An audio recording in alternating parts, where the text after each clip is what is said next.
Lind Plast receives a huge amount of raw material in plastic sacks, which is used for the production of finished plastic materials. They decided to place 4 Mil-tek presses close to the work source to save costs on emptying.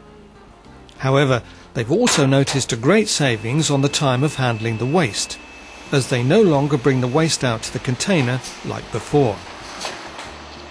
There is a large amount of plastic in connection with production, but mostly the plastic accumulates when receiving goods.